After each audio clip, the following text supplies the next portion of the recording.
La question de l'éducation aujourd'hui semble mobiliser pas mal d'opinions, de spécialistes, chacun allant dans son sens, mais il y a quelque chose qui ressort le plus souvent des opinions des uns des autres, c'est que on a d'une part certains qui pensent que l'éducation d'autrefois, où c'était le fouet, où c'était la rigueur extrême qui façonnait l'homme, que cette éducation aurait été la meilleure.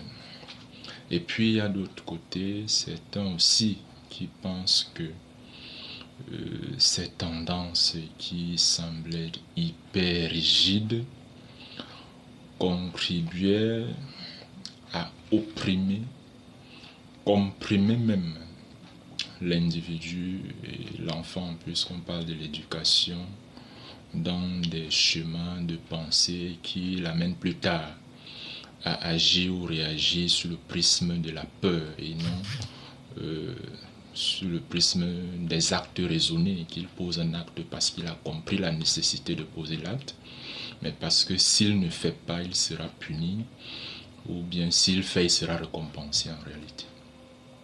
Donc, on a ces deux tendances-là qui meublent l'éducation aujourd'hui. Et puis, ça tombe bien, nous sommes en temps de vacances.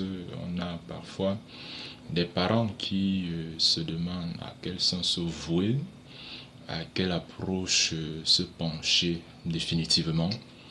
Mais ce qu'on peut dire de la petite expérience de la pratique auprès des jeunes enfants à ce niveau, c'est que en réalité, il n'y a pas de chemin mécanique pour l'éducation d'un enfant.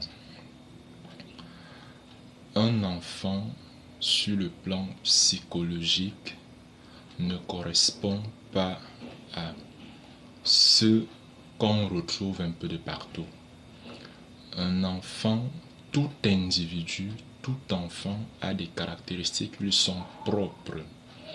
Alors, essayer d'éduquer X sous le modèle de l'éducation de Y peut nous amener à avoir un individu en fin de course au résultat parfois qu'on va se demander si c'est vraiment nous qui l'avons fait.